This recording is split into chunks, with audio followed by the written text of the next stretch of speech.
Hey everyone, come on in, check in, post the comments. Let us know that you are here. Simone here, and today we are here to celebrate the life of an icon, the life of a Dominican, a national hero for Dominica. We are here to celebrate the life of Mr. Earl Etienne. So today it's all about sharing our memories and our experiences with Mr. Etienne. And we are joined by three people who knew him very well, who are here to tell us about their experiences with Mr. Earl Etienne and to let us know how they knew him, the lessons we can all learn from his life and his passion. So come on in, share the light as we say good day to our panel. Arnold, Raymond, and Carla Amor. So good to have you on the program. Thank you for being here. Hi, good afternoon to everybody viewing. Thank you very much, Simone, for inviting us to this program. Yes, Hi, Carla, Arnold. You're with us, Hello. Arnold? Oh, I think he might be frozen. Carla, you're good? I think I'm good. I think I'm defrosted now. Yes, Thank you so much for inviting me to take part in this discussion, especially with the esteemed Mr. Raymond Lawrence, and of course, honor our colleague and artist friend who go way back decades. So thank you so much, Simone. Thank you for this Yes, opportunity. and indeed, this is going to be a celebration. You know, it's a sad day for us because unfortunately we lost him on the eve of his 65th birthday. And, you know, there's so much going on in the world. There's so many things competing for our attention that we can let moments like these just pass us by. But I think it is so important that we take a moment to celebrate the life of a national hero like Mr. Darius Earl Etienne was. So again, welcome everyone, share the live. I see that we have quite an audience who have already joined us. So we want to thank you for being here. We want to thank you for taking this time out. And of course, we want to thank our sponsors, tdnradio.net, as well as Mr. Badui Financial Services for being here. So if it is okay with you guys, I wanted to just start by sharing a bit on who Earl Etienne was, because for some of us, people like me, I did not have the honor of meeting Mr. Etienne. So I thought we could share a little bit on who this national hero was. So Earl Darius Etienne is the most recognized and influential of Dominican artists. He was born on the 24th of February, 1957 in Roseau, Dominica. He painted and experimented with different painting styles, genres, media, and exhibited annually before attending the Jamaica School of Art in 1982, graduating in 1986. He is best known for his smoke technique and the use of African retention of traditional dances and carnival. His works are influenced by ancestral, cultural, spiritual, social, physical, economical, and other aspects of his Dominican environment. He's once remembered for saying, "My main goal when creating and executing a project is pleasing myself, and I am extremely satisfied when the finished work speaks to me." Over the years, Etienne continued to experiment with recycled materials, various media, layering, and splashes of color that are deeply appealing. His most recent pieces utilize banana latex, Dominican black sand, and soil of various colors, coconut gauze, and pre-Columbian rock carvings. Earl enjoyed the physical process, and his creativity comes from the heart and not from the fads of fashion. He does not exhibit his true feelings at the expense of the gatekeeper critics of what galleries wants to sell. He is retired. He's a retired senior cultural officer, a coordinator of events, curator, carnival costume designer and builder, set designer and builder, graphic and art consultant, and a founding member of various associations related to the preservation of historical and architectural heritage. So quite a mouthful of who Earl Etienne was. And as we begin the conversation, I know you guys knew him well. So the question that comes to mind is, who was Earl Etienne in your point of view? And we will start ladies first. So Carla, you can take the floor on this one. Okay, well, thank you so much. I'm probably out of all of us, I'm not sure, Raymond, I think I probably know the shortest amount of time. So maybe that is quite apt. Having said that, I was exposed to Earl first in 1987 on my return from art school as well, because when I returned from Parsons School of Design in New York, I heard about this guy and I had to go and see his work. And then we first exhibited, I think, Arnold, you were in that exhibition at Anchorage in 1988, a group exhibition soon after that. So that's where I knew him, first met Earl. And from that time, and a lot of well, not young artists, but sort of mid-range artists now in Dominica would remember when I had also had Caravana, the Iris Dangleman Gallery there. We really had a nice group of us that could share, very, very broadly on the arts. Obviously, there were predecessors that came before me, like Ras Eddie John, and Kello Roye, and Darius. What was the last name of Darius, the older gentleman as well? Darius David. David, exactly. So obviously, I was sort of a newcomer then, but it was just such a rich environment. And I think, Arnold, you would remember that it was such a rich environment for sharing and for nurturing our skill. And I say it's particularly skill because you can born with a talent, as Earl would say, but it's about nurturing that skill and having a critical eye from colleagues, who could really push you. And for me, that is what Earl stood for me throughout the years until his passing. He was always, for me, a critical eye in the sense not just to critique, but also a person that had such poignant feedback and such poignant discourse on what was happening in the world and how we could express it and how we could stay true to our voice and our skill and our output. So for me, Earl was an all-around, a great liming partner whenever we would travel or just here going to his home. He's a consummate cook, his garden, his space was always immaculate, like a museum. He was just, I think, a man, for me, was so inspirational because he excelled in anything he put his hand to. He could figure out, he could articulate, he could, in the most humble but poignant ways, put a voice and a demonstration to a point that he was making, whether it was about a war in Africa, or it was about a new scientific discovery, or it was about something in medicine, or historical, or a genre of art we were discussing, or an artist that was dead for 100 years or whatever. It was always something that he could share. And something, Simone, and my colleagues and those listening, is that what struck me is that when I spoke to Natalie in Guadeloupe recently, Heno is her name, she's an art critic and a curator.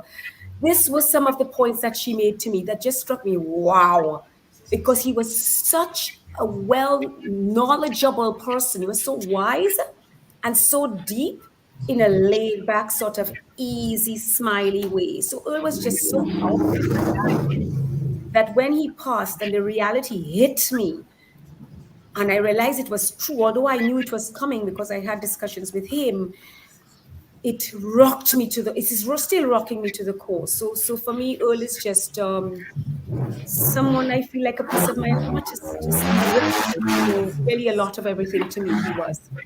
Yes, thank you for that. And I got so excited about starting the program, I didn't give you guys an opportunity to introduce yourself. So just give us a brief introduction of who you are for anyone who is new to the program. So Anna, let's start with you. Please introduce yourself. Excuse me? Introduce yourself. Oh, I am Arnold Toulon. I'm born in Dominica, 1962. Of course, I was born into a family that was into the arts. So I had a very encouraging upbringing in the arts. I mean, my mom used to paint our cradles, so you could imagine one of the cradles. But with Earl Etienne, in 1982, we were both awarded scholarships to do art in Jamaica. I think the scholarships may have been given from John Keller, a German businessman, to Eugene Charles' administration. And Alwyn Bully was the one figuring Earl and I would be the two best. Also because we had O levels, because to go to Jamaica School of Art, we needed O levels. I think Earl had to do his English O levels again in Jamaica. There were other good artists too, I cannot say no. My first encounter was way before that. I could say I'm born 62, 72, 82. I must have been 15 years before. I was young. And I was driving with my uncle David Maho. We were young kids in a car. And he stopped at the side of the road. And there was Earl Etienne painting, sitting just, I don't know if you know, when you go to Maho, you start going down into Maho from Massa. So he was sitting on the side painting a house, a palette knife. And he didn't know me, I did not know him. And I was too young in a sense where there was just this guy. But that's my first time I saw him. So then over the years, I saw one or two of his stuff. And then when he found out that we both had a scholarship, he came to meet me in Roseau to kind of get to know me. And I think at the same time, we both did a job for Julian Giraud, or there was this airline company, Cicero or something, and we did a sign painting, which I did for him, or whatever. But what he realized about me is that we both had a very high level of enthusiasm to do art in a country that was not really conducive to art. Yep. Now, before that, in 1979, or Raymond might correct me, Alwyn Bully, Paul Toulon, and myself, and probably one other, we did a show called Visions from Reality. And we actually did that exhibition at Pepe's, which was at Pepe's store in Roseau. And then Earl saw my work then, and he liked it.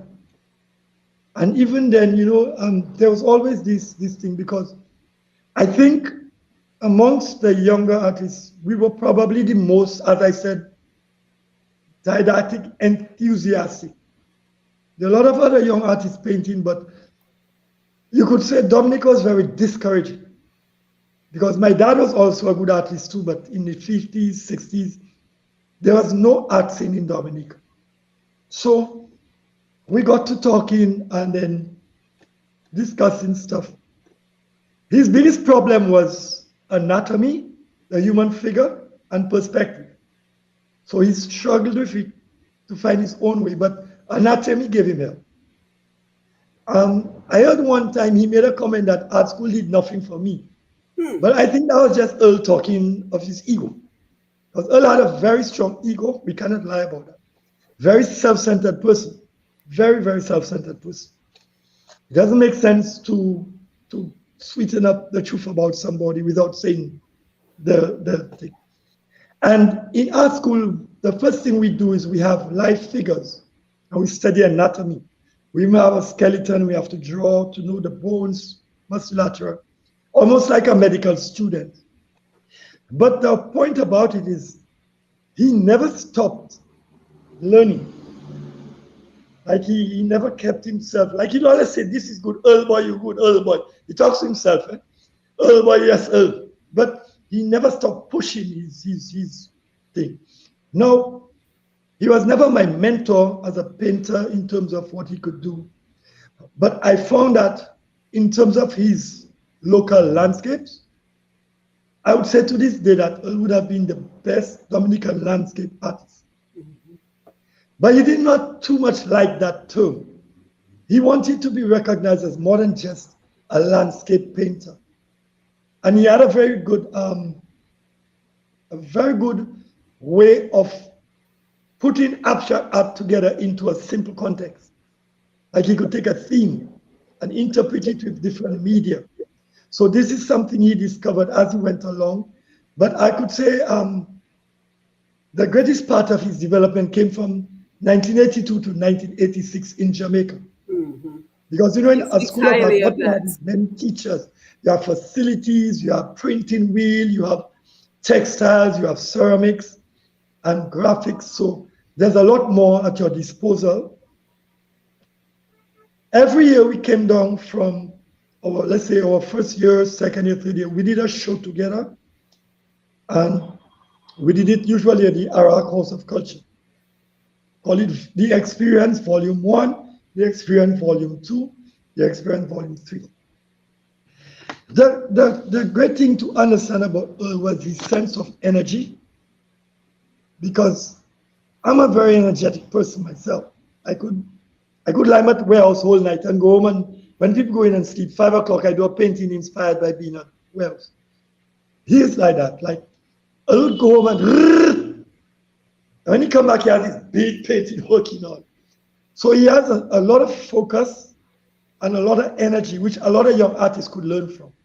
Yeah, and I want to come back to you, Arnold. I want to come back to you, but I also want Mr. Raymond Henderson to introduce Mr. Raymond Lawrence to introduce himself and tell us how he knew Earl Etienne. And also, I want to remember to say condolences to his family and to his friends, because we did try to get one of his family members to join us, but unfortunately, this is their time of grieving. So we can absolutely understand that they won't be here. So Mr. Raymond Lawrence, over to you. Introduce yourself, and how did you know Earl Etienne?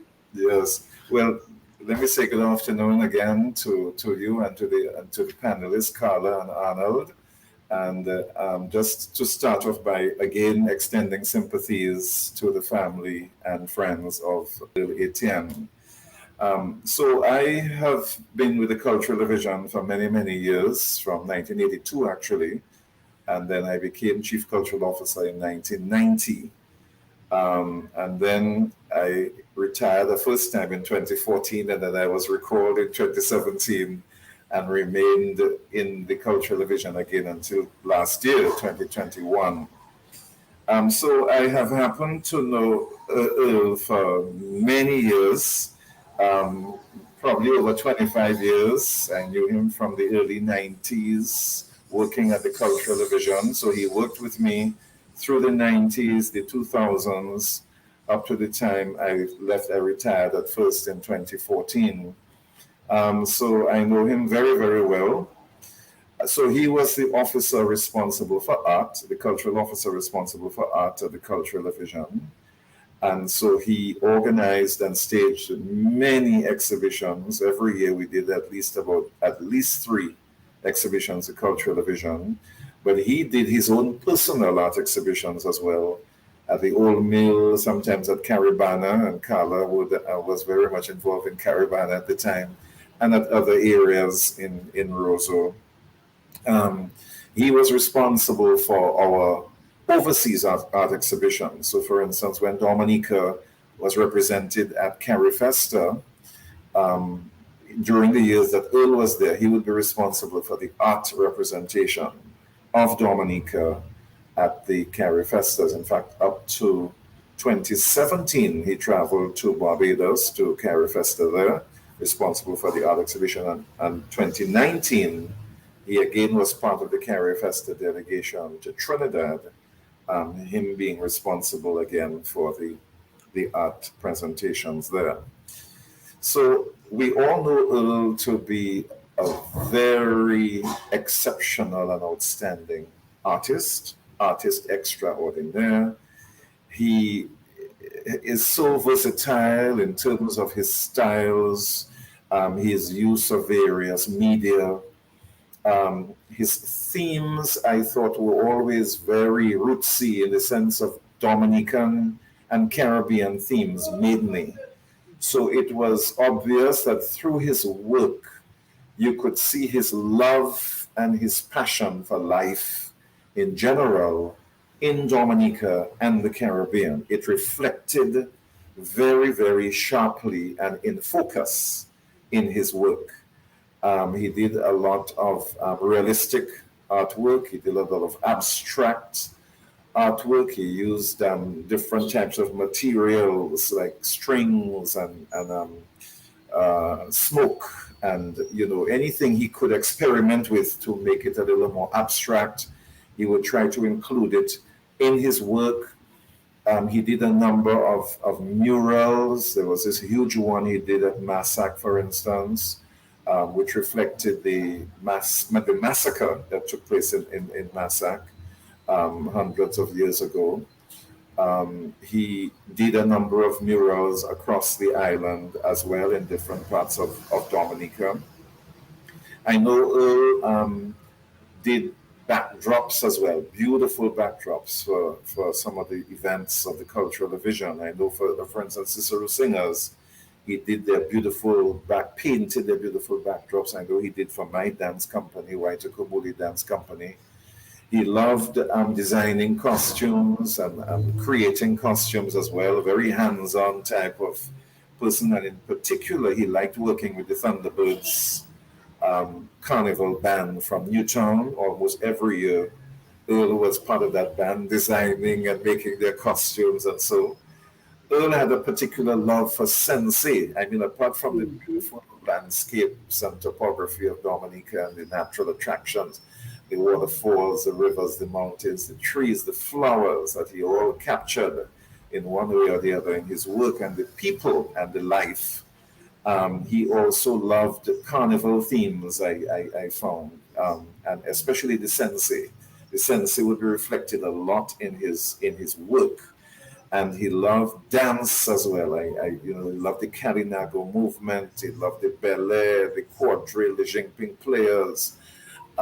So a lot of the culture and the movement and the spirit of the people and the culture were reflected in many of his works. And very colorful. He always used a lot of color. In fact, very vibrant. You can describe Earl as a colorful person. Oh yes. Both in terms of his use of color in paintings and his colorful personality, his own personality. He had a lot of joie de vivre, very flamboyant, very sort of warm and friendly. He liked to cook, he liked to entertain. He would invite us, when I say us, the staff of the cultural division, from time to time to his home and, do a cook-up, as we say in Dominica, and just, have a gathering of just spending time together. He loved that type of activity and, coming together. So he was just a wonderful individual. And I really want to thank God for the gift of Earl and his life and the outstanding contributions that he made in art and culture in Dominica and the Caribbean. And the world, because he traveled as far as Switzerland and Austria to exhibit his world and his work and to represent Dominica. In the Caribbean and further, beyond the Caribbean. So he was sought after as well for his work. Visitors would come. I know they would come to the cultural division. They want to find out where Earl's gallery is or where they can get in touch with him. They want to get some paintings. Government officials, sometimes government offices, they want to give a gift or they want to send a gift to overseas to some people. They're looking. I mean, they sought after other artists as well, but Earl was one of the popular ones that they would be asking for his work to use as gifts. And of course, Dominicans too would be flocking towards Earl and seeking him out to purchase his paintings as gifts, as just for them to adorn their homes or their offices, whatever. Yeah, I think we can already see that he was a true gem to Dominica. And, I want us to just continue sharing our experiences, even everyone on Facebook, share your experience. And Carla, as I come over to you to kind of talk more with all of you about your experiences with Earl, and also just how he navigated this very unconventional world of art. And I'm sure Arnold can chip in on that discussion as well, because he too has pursued art on a full-time basis. But before we do, fun fact, his real name was not Earl. So his legal name is actually Darius. But a family member gave him the name Earl, and it stuck with him. So here I'm looking for him on like Instagram and Facebook, and I'm like, I don't find an Earl Etienne. You have to enter, for those of us who want to enjoy his paintings, and I'm going to put a few of them up. I'm going to pull up his Facebook page in a little while. Please don't look for Earl Etienne. It's actually Darius Etienne. So I thought that was a really fun fact when I learned that his real name is Darius Etienne, but all his artwork is signed Etienne. Yes. So I thought that was interesting. So let's talk about your experiences, and also, because this is a celebration of who he was, and the only way we can know who he was is through the people who knew him best. So just talk about your experiences with him, the places you traveled with him, and just how he was able to navigate this unconventional thing. Because one of the things I found out was that he attended the St. Mary's Academy, and in third grade, brother, I think Murphy encouraged him to give up school and pursue arts full time. I mean, that was completely unheard of. Even today, that is unheard of. So to have someone just see, the promise within him, and to say, you know what, you just need to pursue art on a full-time basis, I thought that was pretty incredible. But he was able to do so with the support of his family, who really stood behind him and saw the creative genius he was, and was able to support him. So let's just have a little chat about everything that you knew about him. Well, thank you, Simone, because I would like to probably jump in on something that Arnold said a while ago, which I think is a critical thing about Earl, and also pairing that with what the priest said at his funeral. And the priest spoke quite at length about people knowing their purpose. Yes. And for me, sorry, it's the time of day. There's so much live streaming. Yeah, me too. I'm going to have to move. But the thing is that Earl, I believe, knew his purpose from a very young age. And when people talk about him being, like Arnold mentioned, that he was self-centered, what I said during his vigil, that I found Earl was full of himself. He was so confident in who he was. He was full of himself. He had no shame in saying, boy, I'm good at this.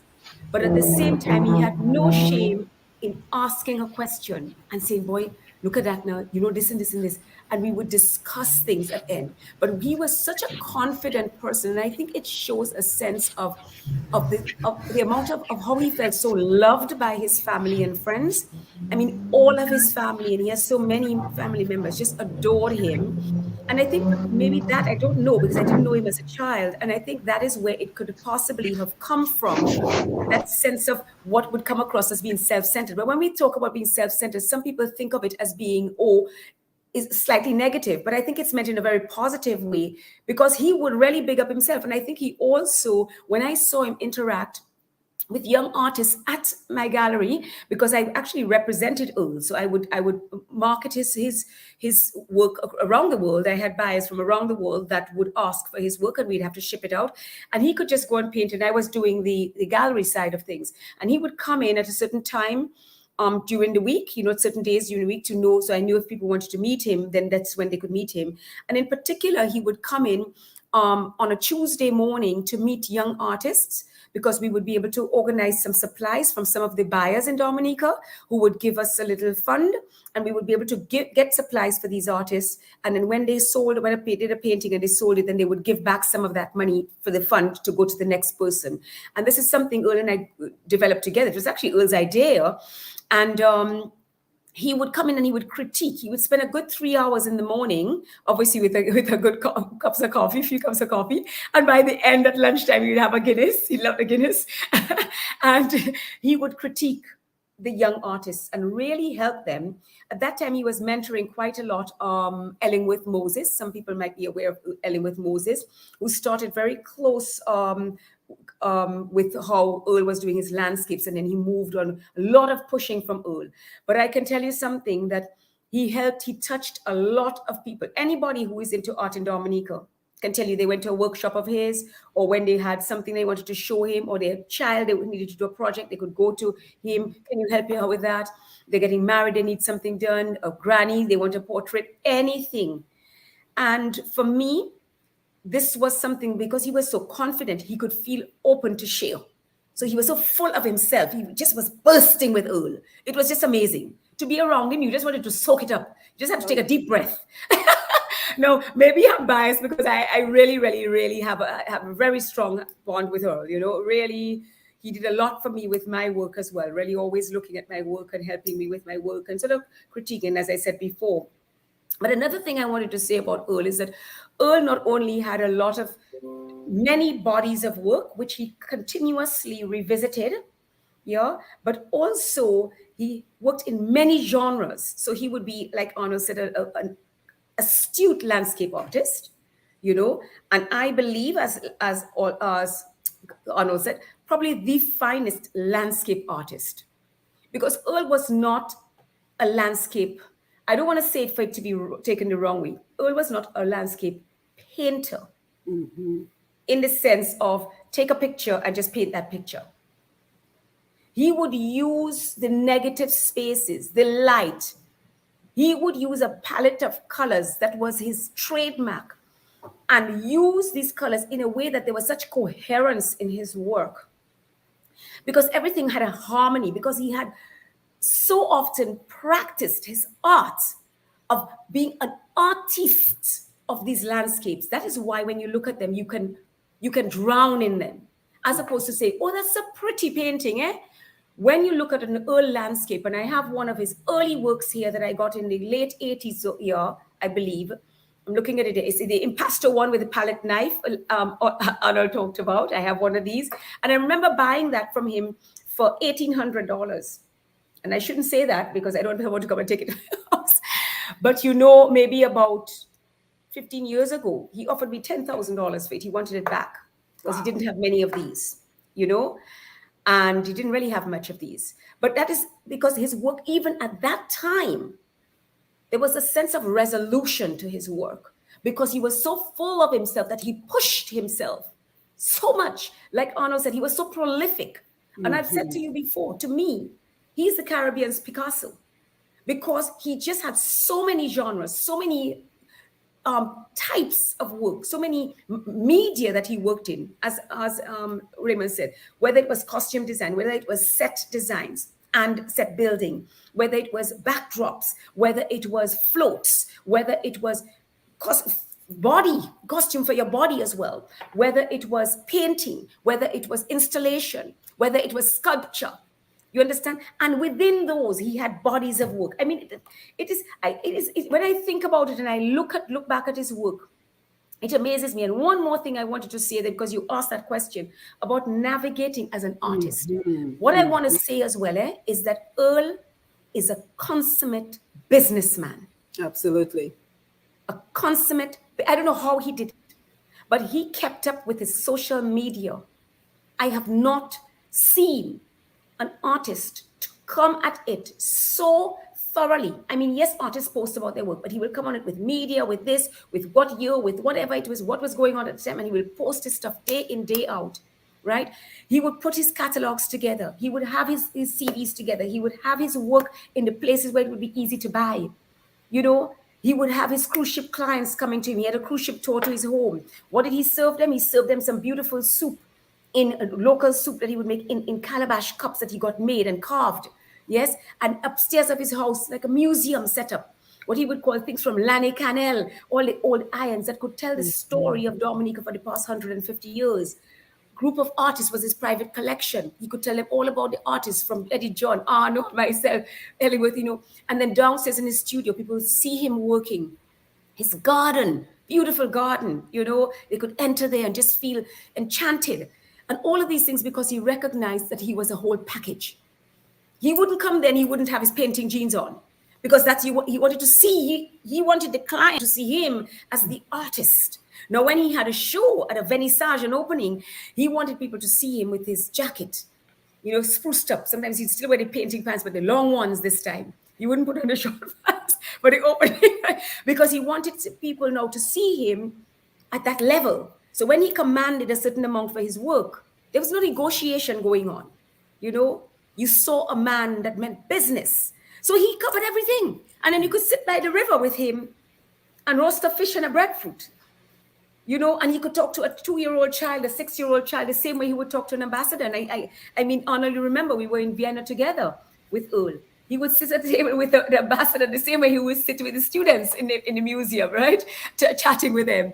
So for me, Earl was quite diverse, and I just wanted to touch on that, navigating as a professional artist there.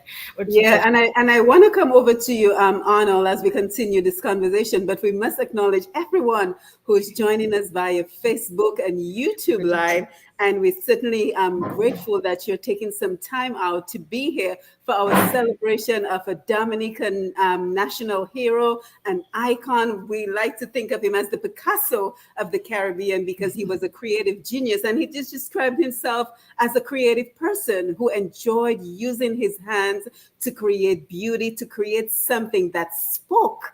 I think of all the interviews I've read and heard from him, one of the things that certainly resonated with me is that he wanted his work to speak. He wanted it to elicit an emotion out of you, whether it was joy, regret. For example, he talked about doing this piece of work where he took the boats, Columbus's boats, and he turned them into sharks that devoured the Kalinago. And I thought, oh my God, this guy is a genius. Because, I'm not an artist. I can paint, I can draw, I can sing, I can't dance. But to hear someone describe their work and to actually bring it to life says to us that was the purpose that Earl Etienne was put on the face of the earth for. So Anna, I want to come over to you to share your experiences. But before we do, let us acknowledge everyone who's joining us via Facebook Live as well as YouTube Live. And we encourage everyone to continue to share the live as we celebrate our own. So we have I Am Irene, who says, rest in peace. We also have Art Richards. Hello, Dave Bertrand, Liz out there in Massachusetts, Elizabeth Thomas. Thank you, Dr. Simone, for honoring the late Dominican treasure. May he rest in peace. Rosalind is here. She says, good evening, Dr. Damian Dublin. Always great to see you. On like Onion, fitting tribute. Thank you, Dr. D. Caroline James, greetings from TNT. Thank you for being here, Caroline. Annette Phillip is with us. Lorraine Del Sol, great to see you, Lorraine. Evelina Blah, always a pleasure. Tina Bell de Ramon, thank you for being here. Dr. Damien said, my close cousin, his legacy lives on, have unforgettable growing up memories. So great to see you. We have Gregory Robin, Glenda Shillingford, BB. We have Alvin Thomas. Great to see you, Alvin. Sam Hill, one of our greatest sponsors. Thank you for your support. I'm Sam Hill from TDN Radio. Bless Up, very important program, Dr. Simone. We need to always remember those who contributed to our arts and culture. Oh, definitely an inspiration, and we must always remember him and his work. Alvin Thomas, Raymond, my old neighbor, good to see you. Rosita White, lovely to see you. Alex Powell, Bruno, great conversation. Well done, Simone. So we have quite an audience. Mr. Lofty Durand, always great to see you. Great conversation with some brilliant minds. Absolutely. Thank you. Sandra Norris, good to see you. My sister, Sabria Senhouse, very interested in learning about Earl Etienne and D.A. Artsin in general. Carl Kofi James, always a pleasure. Marie Frederick, we have quite an audience, guys. So I will get to the rest of the audience in just a while, but we encourage everyone to keep sharing the live because, again, with so much going on in the world, it can be so easy to let this occasion pass us by, but we are grateful that our panel is here, our audience is here, as we celebrate the life of Mr. Earl Darius Etienne. So Arnold, I want to come over to you. Maybe you can tell us more about the navigating of the unconventional world that is art, as well as your experiences with Mr. Earl Etienne. I'll unmute you. Yeah, thank you. Two things I mentioned that are very important. When we were younger, right? Because I'm born 62, is a few years older than I am. My influences were going back to more Picasso and Salvador Dali, surrealism, painting from the imagination and the mind. Earl was not into that at all. Earl's influences were coming from Impressionism. So he had a great desire to study Impressionist art. That's why I mentioned his landscapes, right? Because he actually understood the importance of using, for instance, purple as a shadow color, not gray. And I remember we discussed that. We had a lot of arguments about that. But he was able to create a very simple sense of depth and realism in his landscapes whilst using an Impressionist concept. Now, when we went to Jamaica School of Art, there became a sort of a competition in the school. Etienne, myself, and Farquharson, and one or two like other Jamaican students, Trinidadian students like Ken Reyes, where we were the guys of the moment between 82 and 86.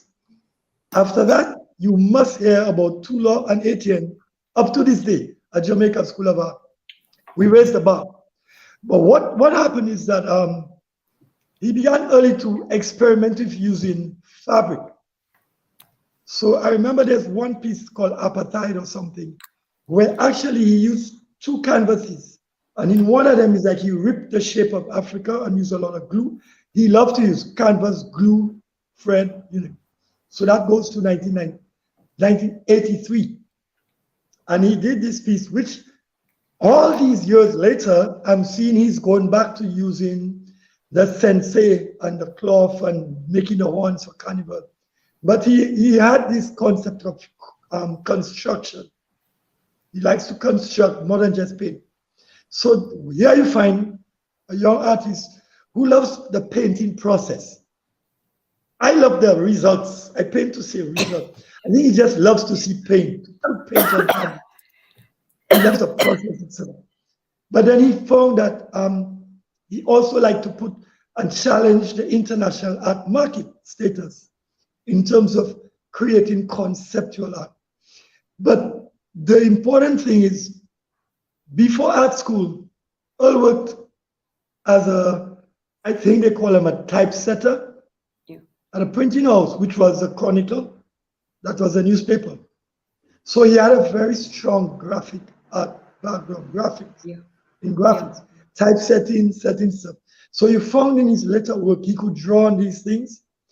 He also did a lot of stenciling, cutting out and stuff. But when I started in Jamaica, I started to get very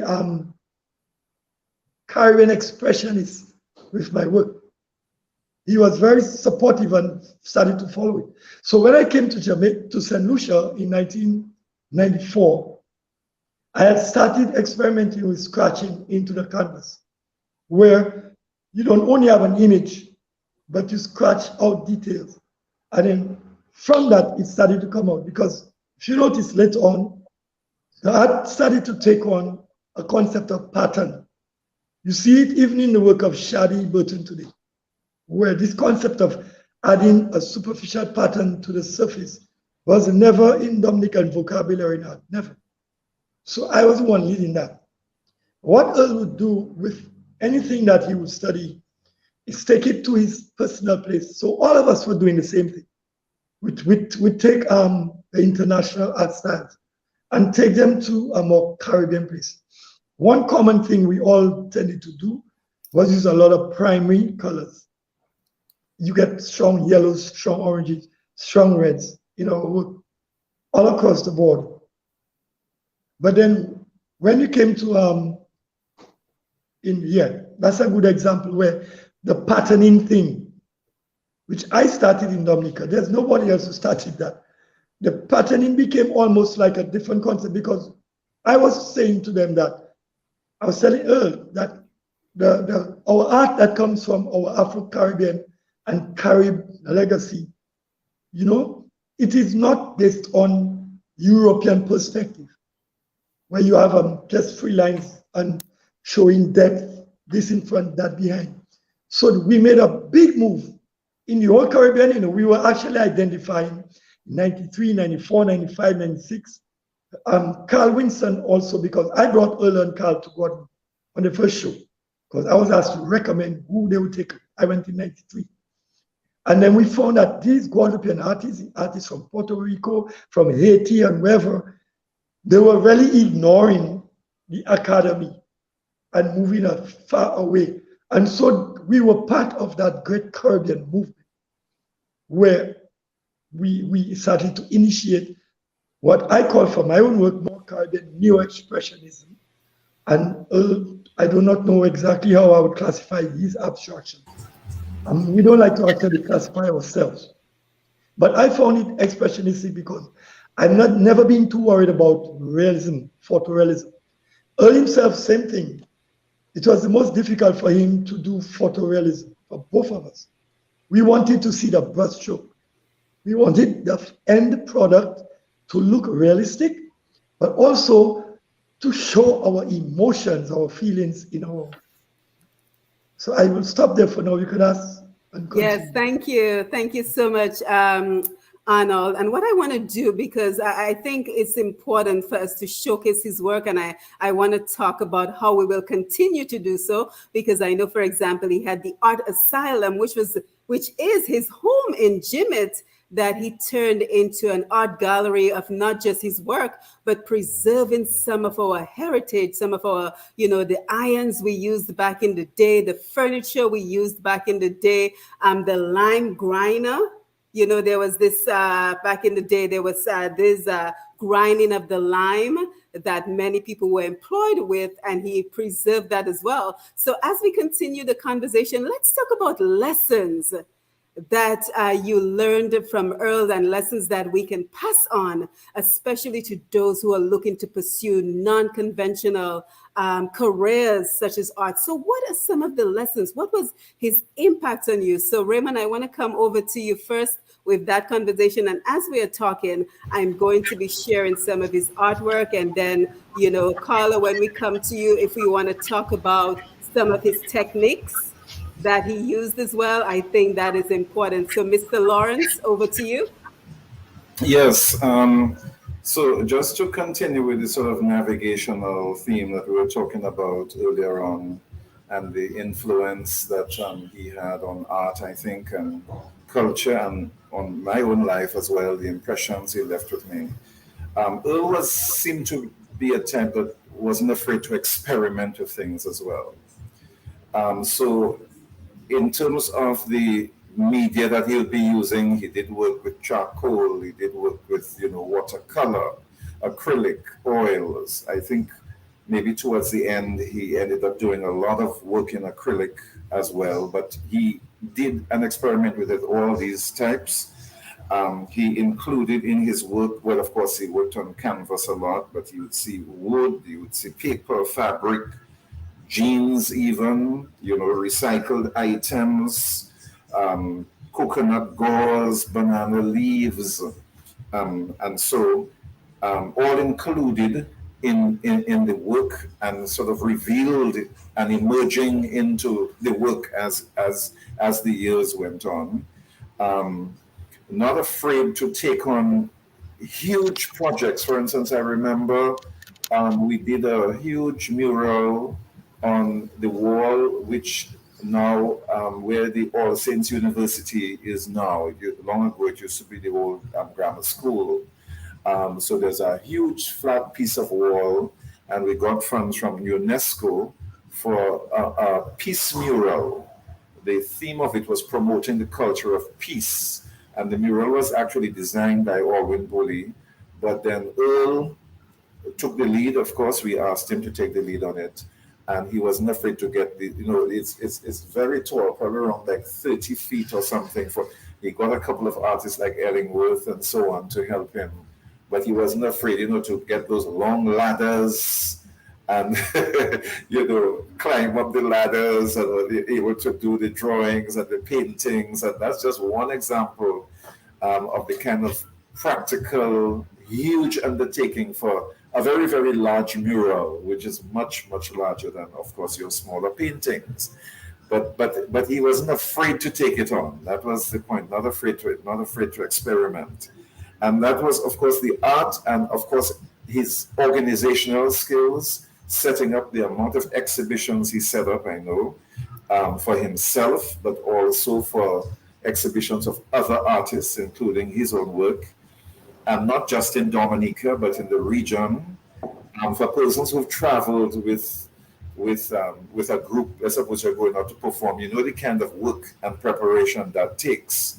So to travel with all these paintings, and then when you reach the country, to then transport and to set up, it's a lot of work involved in managing and in organizing and staging those events. Earl did numerous exhibitions like that. And then he did a lot of training. Carla mentioned that he touched the lives of a lot of young. He did a lot of training, I know, from the cultural division standpoint. He went to several schools, worked with a lot of school children. We had art workshops for teachers of art, teachers who teach art in schools. Every year, the cultural division, we would do workshops for those teachers so that they could go back into the schools with enhanced and strengthened skills. And Earl would be the main tutor now to train and to sharpen the skills of these art tutors. So he did a lot of that as well. And he also trained in the communities, artists in the communities. Carla mentioned the influence that he had on a number of artists, including people like Ellingworth Moses and Aaron Hamilton, and so many artists. So as a manager and a senior cultural officer, he had those managerial, administrative, supervisory roles that he also took on as well. So here it is that it's expanding from being just a painter and an artist to being an organizer, to staging exhibitions, to staging huge events, to putting up huge murals and exhibitions, and also being a tutor at the same time, and also being a cultural officer and carrying out programs, speaking about art to groups of people and students and so on occasions. And so when I think of it, he was really, it's a multi-layered type of approach to his work, and he was multi-talented, multifaceted, in the sense that he could take on all these different roles. And when we speak of navigation, here it is that you're navigating from one type of work to another type of work. I wanted to mention too that, and I mentioned earlier that he had a love for the natural beauty of Dominica and the Caribbean, which he reflected in his work, and also the art and culture and the heritage that reflected a lot in his work as well. He loved the Kalinago people and the expression and the heritage. He loved African history, heritage. I remember he did a series on the Middle Passage, where he showed where the enslaved Africans, how they were laid out in the bottom of the ships when they were carried through the middle. So that he did a series on. He also had a deep love and a passion and an understanding of his own identity as a Dominican and Caribbean and African person as well. And that too came out a lot, influenced a lot of his work. So it was not just painting, but painting with a message, painting with a theme, painting with a story. So when you saw the work, whatever work he did, it spoke to you about something. I think to me he always wanted to sort of put out a message in any work that he did and any work that he took on. That's one of the deep impressions he's left with me, that he, in a sense, was a consummate artist. He really, and whatever he did, he tried to do it to the best of his ability. He really wanted to do it on a professional level, and that was his aim. And he always achieved, excellence. I would say he always achieved excellence in anything that he put his hand to. But it's interesting. I mean, you have an in-depth, Raymond, an in-depth feeling. I think just to keep it on the down low, I think Simone's having a little issue with her technical issue, but I'll just continue. She just messaged me. So for those of you listening online, I'll just continue the conversation as she's asked me here on WhatsApp. That's why I was looking at my phone. But she also wanted to know about as far as a Hi guys, I'm so sorry. Let me apologize. My I just did for you. Went like with Dominica. They take lights. Yeah. Simone, You're back. Simone, Carla, Raymond. Yeah, I have to apologize, but I have to leave now. Okay. Okay? I have an appointment and my pickup came for me. I thought they would come later, but they're already there. Yes, so thank you, Arnold. Thank you for being here. I will follow up on the recording.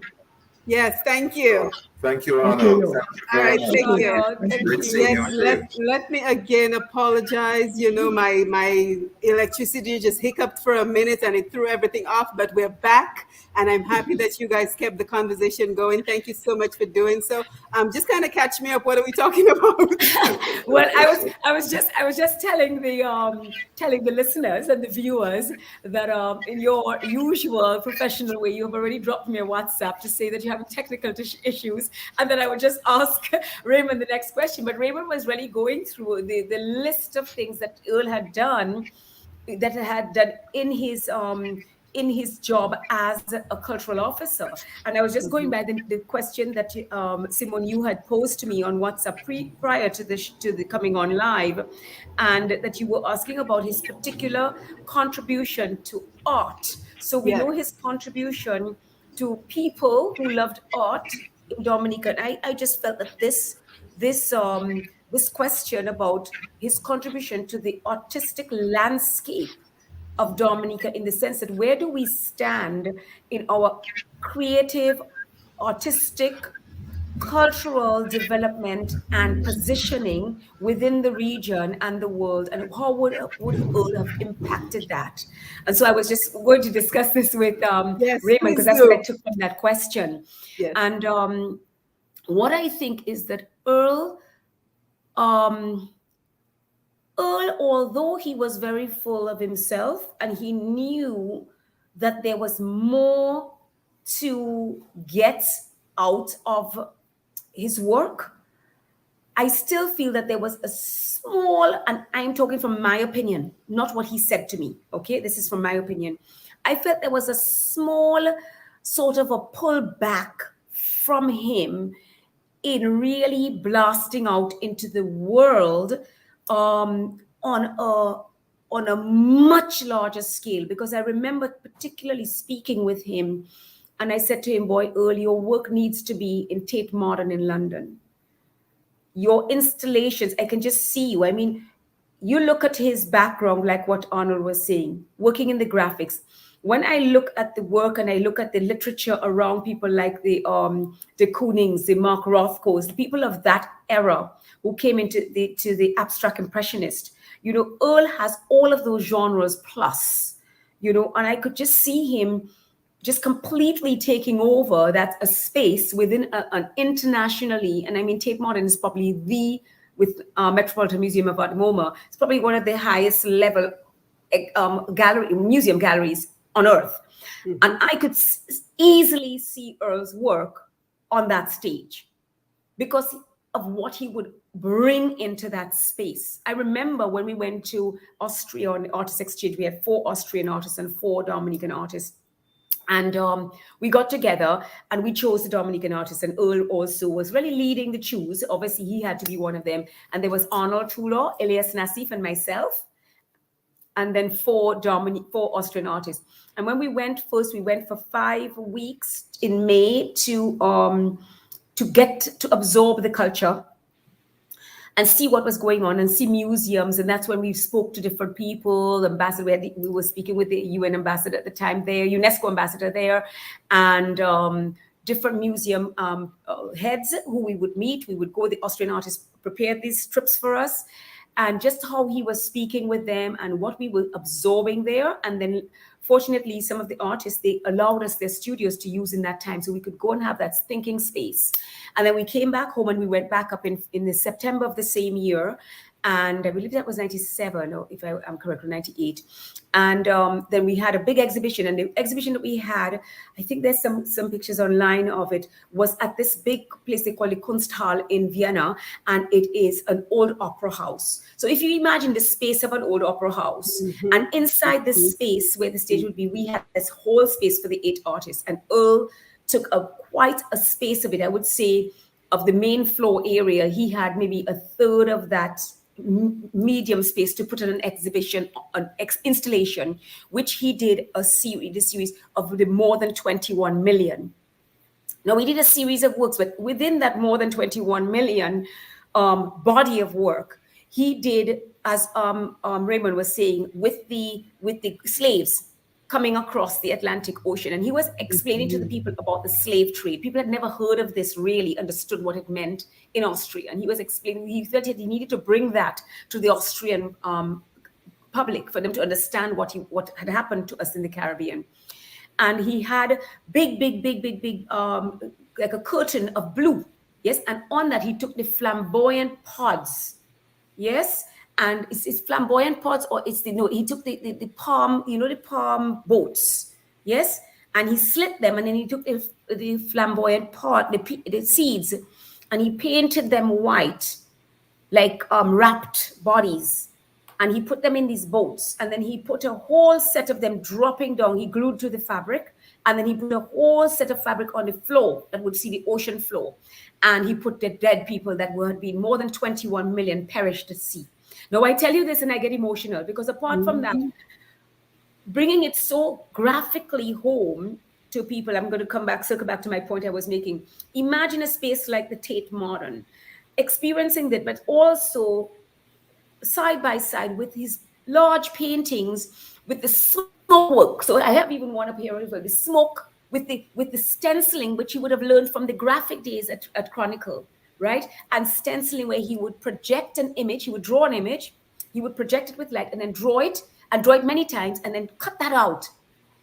And then use that to smoke his canvas as a masking, so that wherever he was holding that, it would only smoke inside of that. So he would create these images with these techniques. The same thing he started to do with the doilies, where he would put the doily down and then he would use it like a stencil. And that's how it started. And then the doilies look so pretty with all the paint. He started actually using the doilies and then turning that around stencil to make that a print. So he was actually printing with the doilies as well as using them as stencils. Same thing he was using with his stencils that he made with his own hands. But I'm just saying, imagine all of that within if you had just the more than 21 million body of work, which encompassed so many of the genres and styles that he did. This is just one body of work. I mean, most recently, he had the Blessé Bobo after Hurricane Maria. Yes, and I heard about that. From, really just tattered and torn, and then coming in with the natural fibers that were remnants of the nature that had fallen. Now, what better emblem than to see the sense of what is the beauty of this rebirth of Dominica, but to take the remnants of our shattered island and make these. I mean, it was just a genius. Yes, absolutely. And Carla, you're speaking, and the only thing that I'm thinking is he had so much more to give. And Simone, he was a well without a base. And something, Simone, when he came back from Martinique after 6 months of treatment last year, I was fortunate enough to be in Dominica. Obviously, I had to go and see Earl. I always go see Earl in his studio. I just go down and we stay there a few hours just talking while he's working, And he was just so anxious to work. But he said, I promised a couple people some paintings, and he showed me, he was printing them out. Commissioned. Did some drafts of them, but they're not ready. And he had one parrot for somebody, a former cultural of forestry officer. He promised he would do a bird for him, and it was all of the drafts he had. He had about 8 of them on the floor. He was showing me, and he said that it's not ready yet. It's not ready yet. I'm going to work on a good one for him because he gave a lot of service to the forestry division. I want him to have a good one, and that was his passion, to give something good to this guy. He could have just given him many, and all of them were fantastic.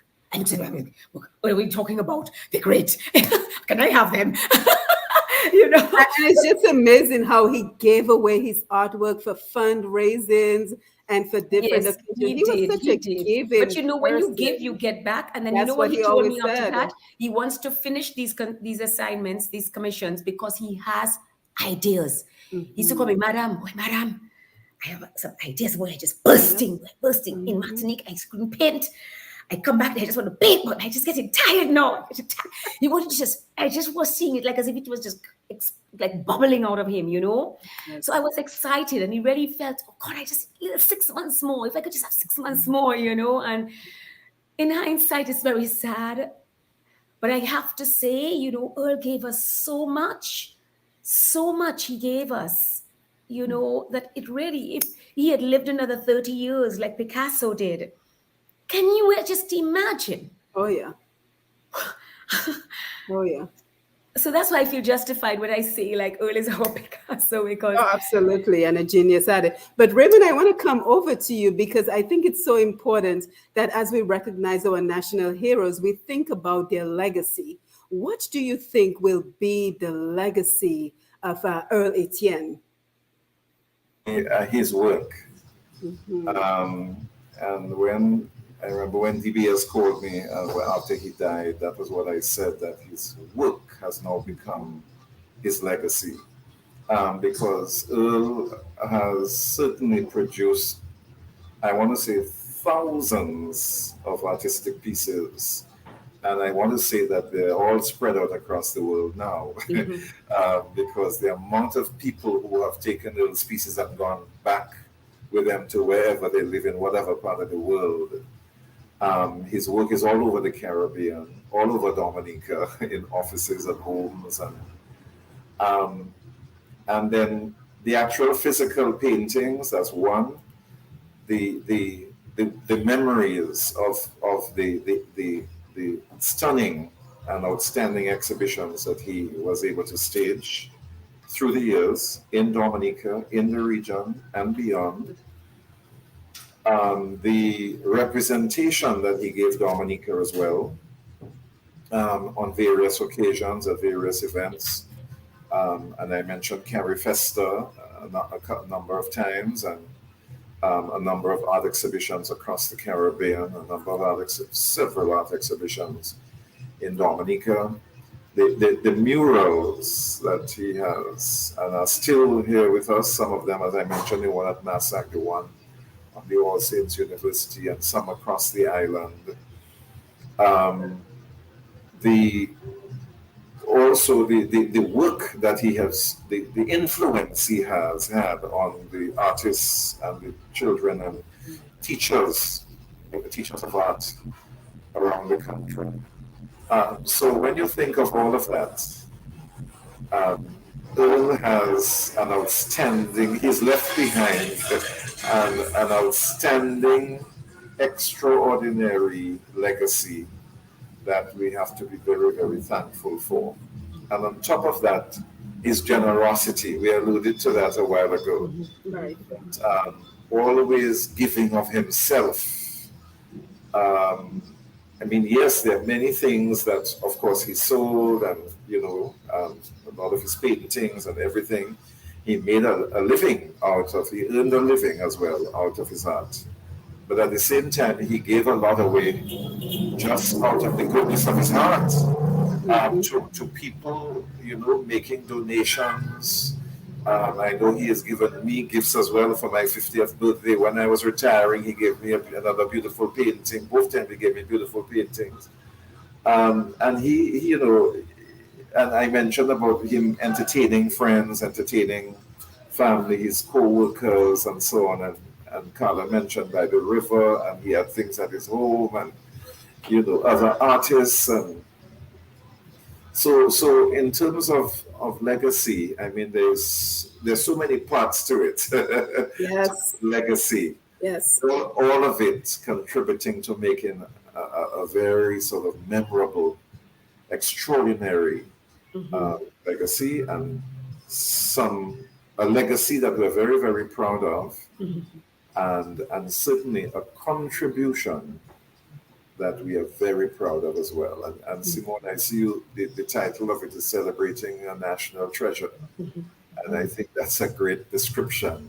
Yes. That's the legacy, the treasure that he left behind with his work.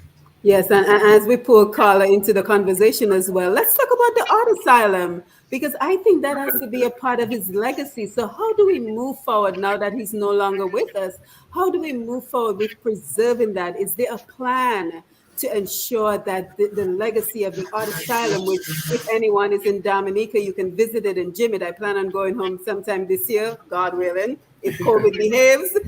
And that is one of the places I most certainly want to visit. I want to go to Jimmy to visit the art asylum, which is his creative space, his home, which he turned into an art studio and a museum to have people come in and see his work and to celebrate the work of Dominica. And as we're talking about the art asylum, his legacy, also his interest in helping others, because I know, for example, he featured the work of other artists such as Arnold Tulaw, such as, what is this guy's name? Shadrach Burton, I think is his name. Shadrach Burton, Ellingworth Moses as well. Yes, yes. So how do we ensure that his legacy includes keeping the momentum that we've gained with creating an art industry in Dominica, keeping it moving forward?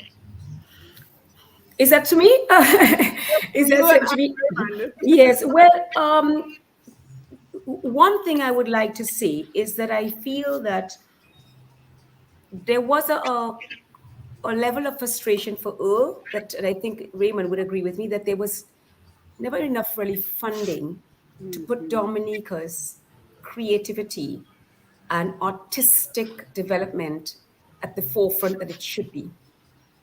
And where there is a nation without an evolving culture, then you find that it lacks depth and it lacks a momentum for development. And I don't want anyone to take this negatively, like as if Dominica is not developed. That's not what I mean. But I think that was a frustration for Earl, and that's why he did a lot of stuff without being paid for it, in the sense that what somebody overseas might have been paid for what he was doing, the same fee. And I think that I don't believe that the art asylum is open right now because the family is in grieving, but I'm not sure what the plans are for the family, and that would be for his immediate family to decide. So I can't really speak to that. I mean, I have spoken to his daughter and stuff, but that's not things that are decisions. And for me, what I would like to see that some sort of not just a foundation, which I think would work really well for Earl to be a name named after Earl, but to develop further the visual artists in Dominica, but also to see Earl recognized, to see his work archived and documented on an academic level, to see that his work is recognized on a global scale for what it really is. That, for me, would be the fitting legacy for our Earl Etienne, because Earl gave a big contribution to Dominica, and for people to recognize that a small country like Dominica could produce an artist like Earl Etienne, it would be a big boon for Dominica. And it would be a boon for the man that deserves that kind of recognition. So I would like to see some sort of serious document put together, a book, foundation that would keep his name, because as long as we live, we will never, not in Dominica, and people can disagree with me if they want, but we will. I do not believe that we will see an artist of Earl's caliber ever walk these shores again, even if we have another 500 years. Because if you think of a child working from 3 years being into his arts, knowing from that time and living and breathing, sleeping eating, everything he did was about creativity and prolifically putting out the work day in, day out, day in, day out, day in, day out. You know, I walked in one time when I was working on something when World Creole Music Festival first started. He was in the industrial site in Canefield, and he was working on something. I had to check him for something. He said, "Well, madam, I under pressure. You have to pass and check me, and then you'll go and get that for me."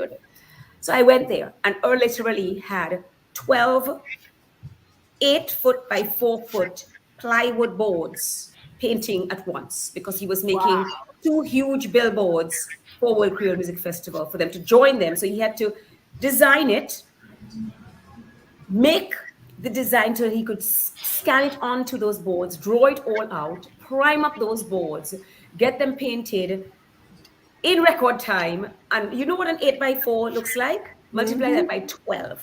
Right. Okay? And when I went there, Earl had one other guy helping him, and I knew somebody else was coming.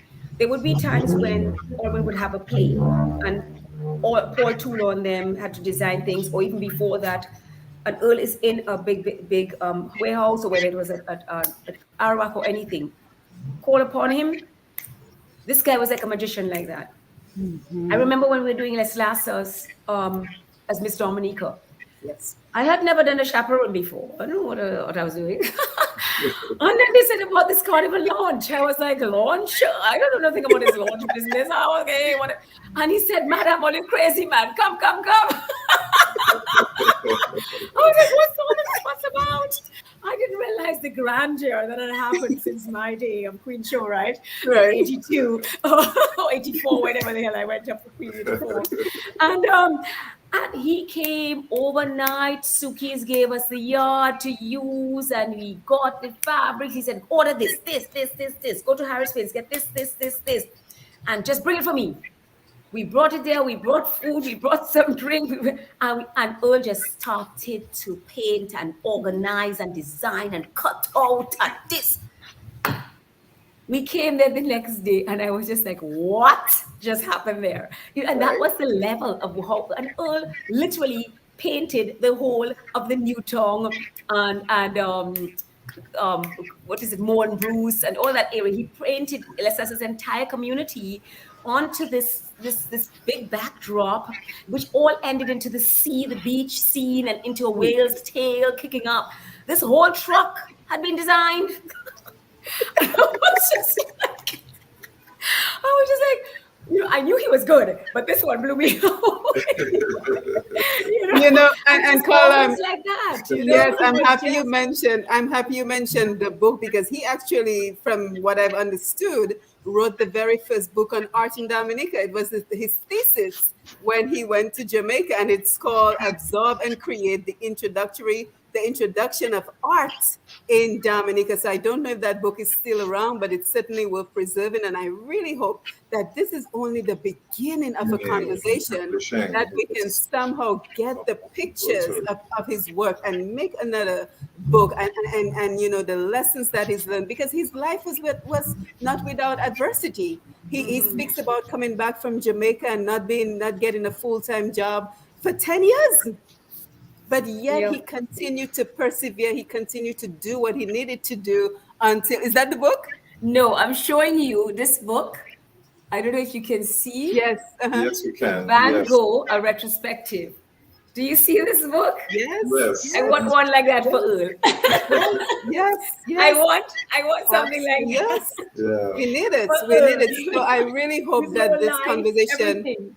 I hope this conversation gets to the right ears, and he doesn't become just a national treasure that those of us who knew him can speak on. And then when those of us are gone, of us who knew him are gone, that's the end of the conversation. But Raymond, as I come over to you, we're winding down our time here. But as I come over to you, so I think one of the things that I also learned from his life as well is the power of the community.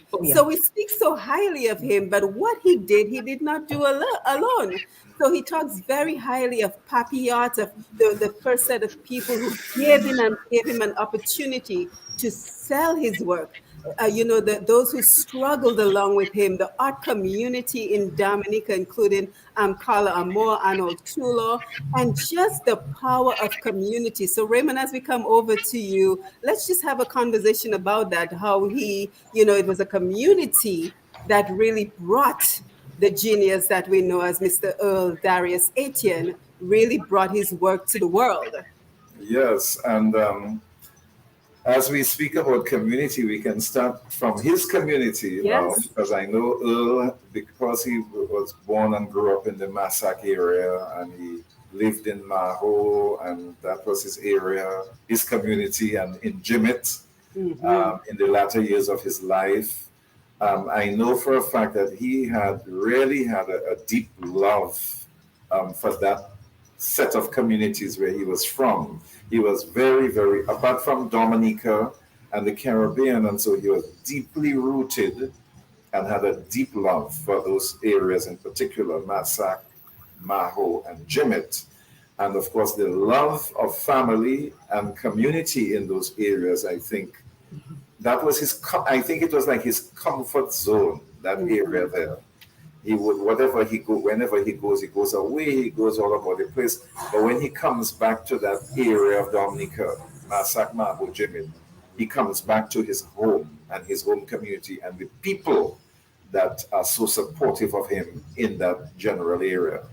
And of course, in the wider Dominica, where he did billboards and he did murals, where he taught in schools, where he taught, because I mentioned it earlier, as a cultural officer, he went all over the country, where he went to communities to do workshops. Teachers would come in, as I mentioned, from different parts of Dominica, from different schools, from all over. But after they get their training from Earl, they go back into their communities. Right. So here it is that his work, while in a workshop with a number of teachers from around the island, but his work now is having impact all over the island because they are going back into the communities to pass on the very same skills that Earl was able to, pass on to them. Then he had this whole community of artists as well, Carla being one of the, a whole community of artists, and he worked, and Carla would tell you, so many exhibitions at Caribana, at art galleries in Dominica.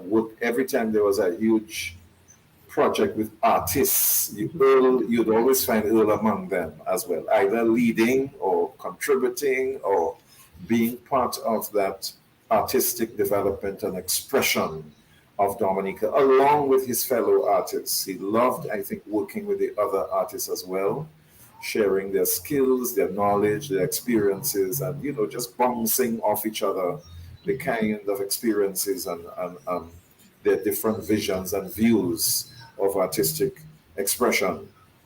And the Dominican community, I think, really loved Earl, people of Dominica as a whole. His work, something about his work that sort of resonates with all Dominicans, and people love his work. Particularly to hang up on their walls and in their offices. I find that was a popular thing among government officials and business people that would also buy a lot of his work for their offices as well. So that's another element, an aspect of his work as well. That's very important. So yes, community for sure, and of course where he worked with us, and we were a community right there, the Old Mill, that was his base. He loved the Old Mill as well. In fact, he did several paintings of Old Mill, both out from the outside and from the inside. And he did numerous exhibitions inside of the Old. So that was another home community of his again. That Old Mill was another home community. So we can certainly use the word community. We can say he was a community man, a community person on so many different, and don't talk about the Caribbean community. So that's just yes. That is what I was going to say. Yes. Exhibitions in Martinique, in Guadeloupe, in St. Kitts, in Antigua, Barbados, Trinidad, you name it. Yes. So there was, he had friends among the artistic communities in all of these islands. So here it is now that the wider Caribbean community as well also were very much in touch with Earl and worked together with him. And So admired him, and admired him right, yeah. greatly, So you just know. just briefly, I know we're coming to an end, but I like the ideas of, and I was thinking, yes, some type of permanent space um, dedicated to the honor of his memory. Whether it is a type of display or probably a museum where his works are on display, and the different types of works as well, sculptures, installations, paintings, different types of paintings. Of course, Carla mentioned funds, so of course that's going to take money. It's going to take a huge. Yeah. Some organization or institution would have to support this and take the lead on it. And it would be nice to have it in one of the communities, Masak, Maho, Jimmet, wherever it is, so that people, visitors alike, Dominicans could visit, and school children visit and see and read about Earl and see some examples of his work. And I like the idea that Carla brought up about this book, Yes. a publication with pictures as well, beautiful photos of his paintings and his works, and of course text, um, you know, um, documented information of Earl and his background and the contributions that he made. I think would be another beautiful tribute to his memory, another beautiful part of his legacy as well. Yeah, so Carla, let me come over to you for some comments and especially your final words as well. So I'm going to come over to you real quick. But before I do, I also want to stress the fact that, Earl believed, like you said, he was a true professional, but he also believed in having your credentials. So I know a lot of times, we're in the artist space, we're in the music space, but he also was very serious about making sure you have that credential Yeah. because it gives value to what you're bringing to the table. So I think he was certainly very proud of the fact that he went to Jamaica to study, to earn the credentials to go along with his work. So I wanted to make sure that we throw that in there because Yes, many yes. times, I don't think as artistic people in the music industry, the art industry, we realize the importance of being a professional, knowing the business, having the credentials to go along with the profession. So, Carl, I want to come over to you for your comments and your Well, closing remarks. I'll just be very quick, just to agree with Raymond. But I also want to just say about community that I don't want to leave without mentioning people that would have supported Earl before there were galleries, like Orchard. This is Latik, who's Yes. Joan Latik. You have Hermina Astafan at Guiav and then her son Ronald that gave artists spaces to show. There are many different places that even was before my time, that were before my time, that gave opportunities for people to show. You have Garaway Hotel that showed. You have at the Anchorage we used to show. You have at Fort Young we used to show. So there were a lot of other places as well that I'm not mentioned here, banks and conference areas. That would show artists' work because of the lack of a gallery in Dominica. So we do not have really a formal gallery space and what I don't want to say too much, but if you understand what I mean. So I think that a lot of that happened in the 80s and into the early 90s for Earl. And then also all of these artists that came way before me, like the Keller Roys and the Rassetti John and Darius David. And there was a cluster of them that Earl introduced me to. So also I am really indebted to him for that because he really invited me into his world and into the really grassroots world that I did not grow up in and I did not know of, especially as a woman. And I was probably like the only female artist at the time, I think, Raymond, among all the guys. So it was also that aspect of it. And they were always so respectful and interested in my work and guiding. And it was always about that community spirit as far as we were, because it was really strong and still is, if we meet up together, have that group of artists. So I just want to big up the artists as well who held up Earl and who Earl was really a stimulator for, a real inspiration. And I would love to see something, like a nice foundation, a space where artists could see is the home for artistic development, but named after Earl, a nice independent space of magnitude that we could have as a place that is a must see when people come to Dominica, that is on a level, an international level, really international level. That's where our next step needs to be, because we have international level artists in Dominica. And until we recognize them as such, we will always have this sort of veil over artists, like as if you're just a Dominican artist. I don't tell anybody I'm a Dominican artist. I don't say I'm a Caribbean artist. I don't even say I'm a female artist. I just say I'm an artist. Because then people put female in a box. People put Caribbean in a box. People put black in a box. People put, we are artists, and we have the right to our voice, as Earl did. And I would like to see Earl's voice really loud and strong throughout the world. And he will take all of Dominica in his coattails, even in post life. I don't want to say death, because he will never die in my heart. He's post the living. Absolutely. Thank you, Carla. And Raymond, I want to come over to you for your final comments as well. But before we go, I learned so much from just reading up on who the man was, and on listening to interviews. And one of the things that really stayed with me is when he talked about you cannot take it with you. Right? So find your purpose for being on this earth. What is your purpose? What are you willing to sacrifice to pursue that purpose? But keep in mind, you cannot take the material things of this world with you when you go. So what will you leave as your legacy? How will you impact other people's lives for the greater good? So as you bring your final thoughts into the conversation, Raymond, I just wanted to throw that out. And I also want to continue to acknowledge and thank everyone who joined us on the Facebook Live. I'm sure I missed a lot of comments while my internet was down in the middle of the conversation. But we see Elizabeth Thomas. She says, Dominica is richly blessed with the gift of the late Earl Etienne. May his legacy live on with the vibrancy with which he lived his life, rich in color. Dr. Dublin, whoa, Carla, big up, you on point. Alvin Thomas again, Cindy McDonough, the Caribbean Picasso, I like Carla. Inclair, Saunders, good to see you. Francine Harris, lovely to see you. Watching from Toronto, Rona Amor is here, good to see you. Verna John Baptist, Derek Rob Peters, another of our national heroes, Carissa Etienne. Dr. Etienne, wow, I am so happy I caught that you are on the Facebook Live with us. Thank you for your service to humanity, Dr. Carissa Etienne, and thank you for being here. She said he experienced a great passion for drawing and painting from childhood.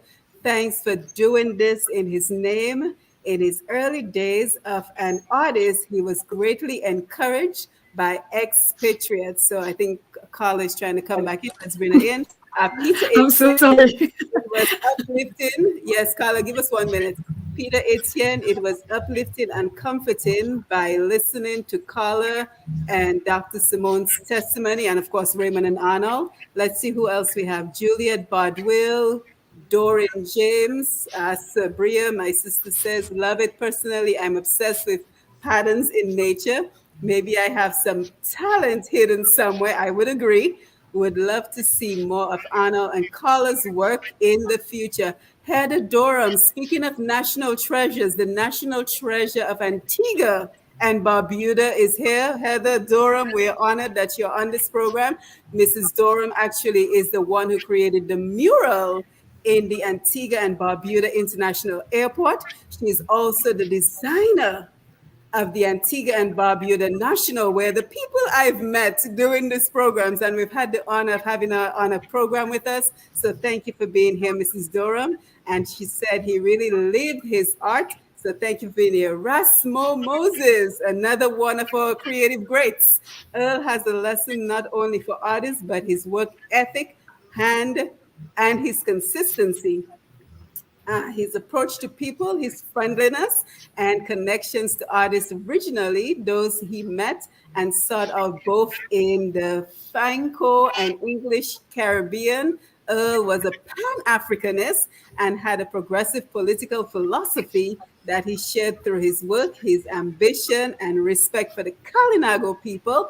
Thank you, Rasmo, Alyssa Murray, Kristen Joseph Gordon, Gregory Robbins, Anne-Marie Vincent. Francine says, thank you, Raymond, for giving such a deep understanding of Earl. Those of you who had the opportunity to work with him are blessed. I agree. Kula Brohim Harris is here. Carla Astafan, great to see you. Amos King, Etienne Althea, Anderson Pilgrim, Carly Forrester, Ted Sarah, so many wonderful comments. And Carl, I hope that his family will be able to go and enjoy this program, even if they were unable to be with us today.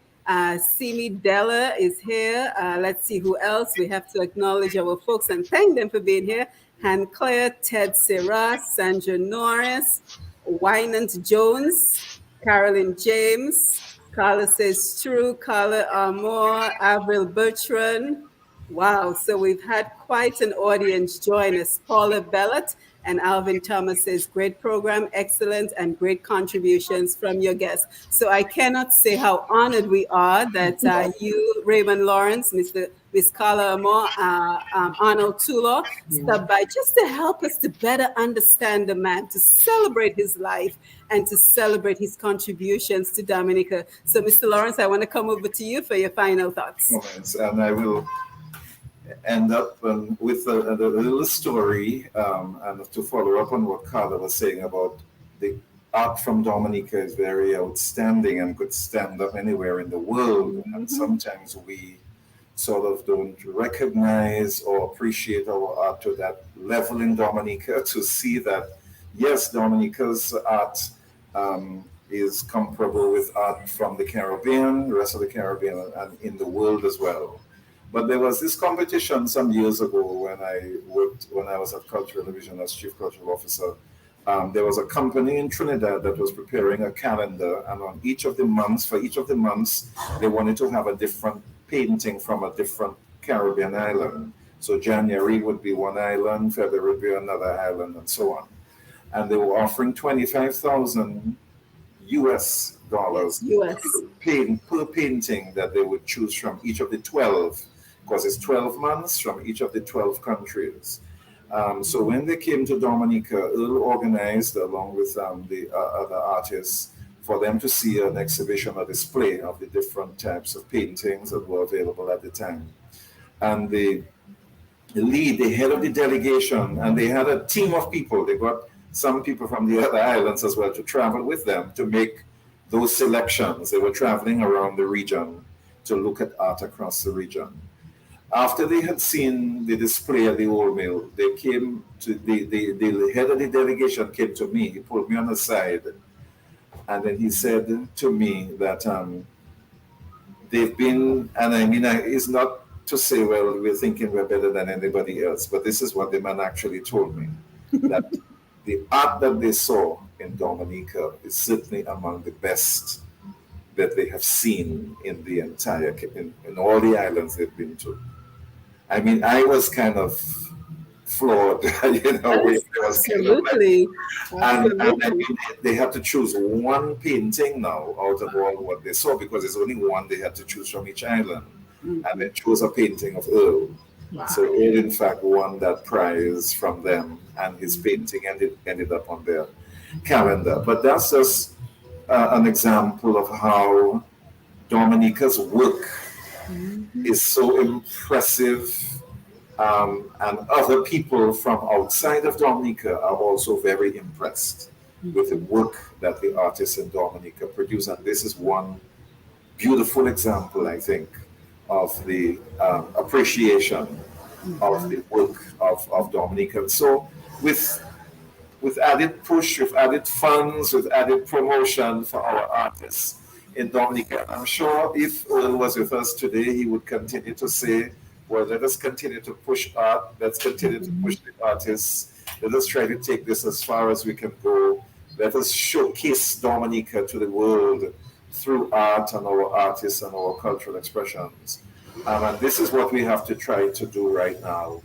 So, and everybody has to be in it, government, private sector, individuals, artists, everybody has to work together, and whoever can provide the funds, the art, provide the art, the support, everybody working together to really take Dominica to we've come a long way from where we were. Yes, We have, but absolutely.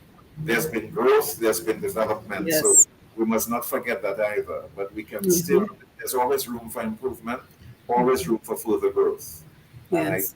think Earl's work, his life's work, has demonstrated the kind of levels of achievement that we can reach, and we can reach even higher now if everybody comes together and work to take this beautiful art of ours in Dominica to the next level. Yeah, and you said it best, Raymond. We have work to do, but I'm an eternal optimist. I always think of the possibilities. I don't think of what is not possible, and I just think of all the associations we have in so many parts of the world.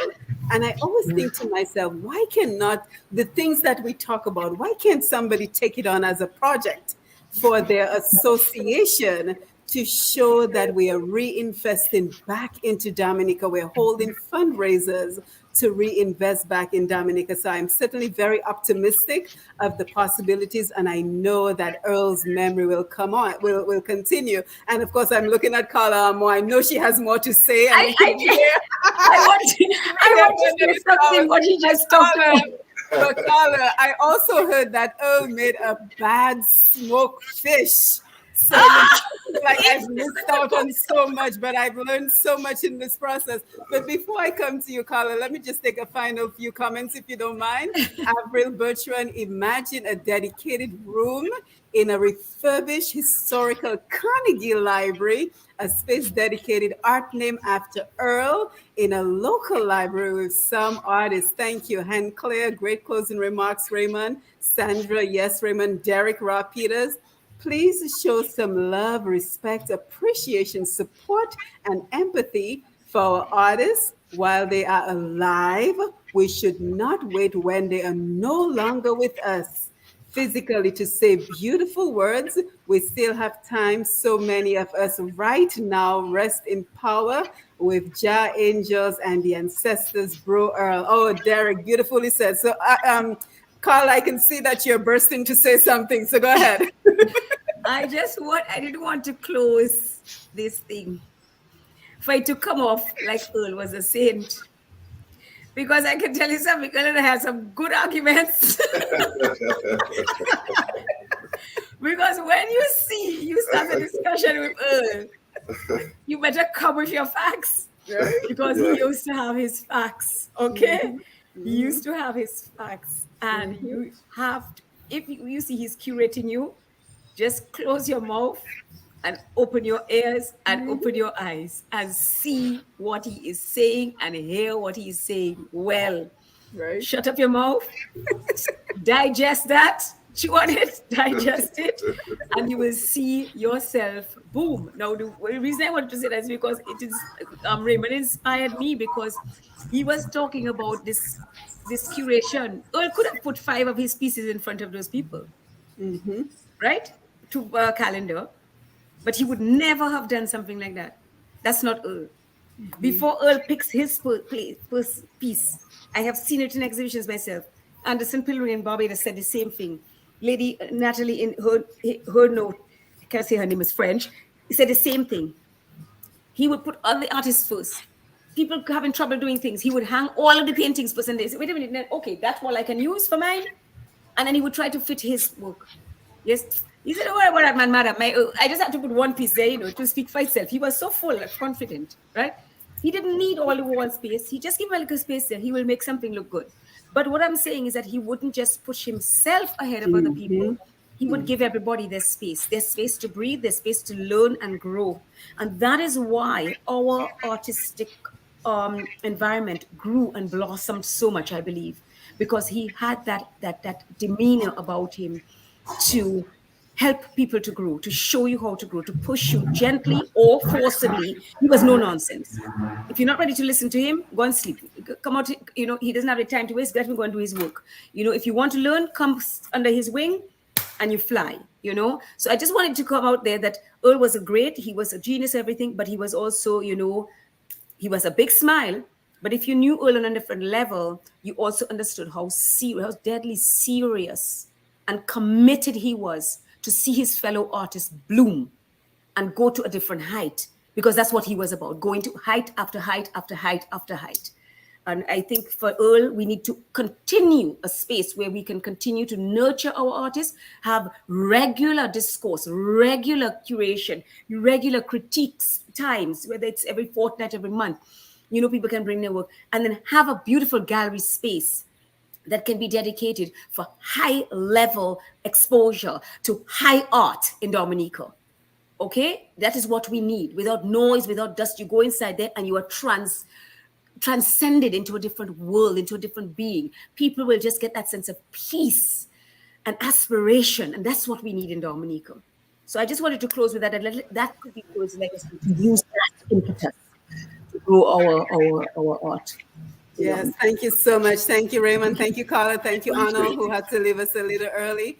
Thank you for the opportunity. To better understand and to celebrate the life of Mr. Earl Darius Etienne. And thank you, everyone who joined us on the live. By the way, my sister Sabria Senhouse wants you to know, Carla, that you just have a way with words. So I'm talking about something passionate. And Glenda said, Simone, you chose the perfect panelist for the tribute to Mr. Earl Etienne. So I completely agree. Carla Forrester, Carla Moore expresses the depth of the curator with excellence. Thank you, Sandra Norris. I really enjoyed the session. I learned so much about someone I never knew and enjoyed his life. And I too feel like I learned so much and I enjoyed his life. And he was just a happy person. I get the sense that he was just full of energy, full of life, and just fulfilled in what he did. So again, thank you for being here. I am Simone Matthew. Thank you for joining us on Push Past 10. This is the place we come to celebrate and promote who we are as Dominicans, and to promote our people, our culture, our businesses, and to promote all that makes us a unique and beautiful people. So Raymond, Carla, again, thank you for being here. And we want to thank the audience. Don't forget to follow Push Past 10 and click the notification button so you will know the next time we go live. And with that, we say good evening and thank you for being here. Take care. Thank you very much, Simone, for the Yes, invitation. thank you. Thank you so much. Thank you. Mm-hmm.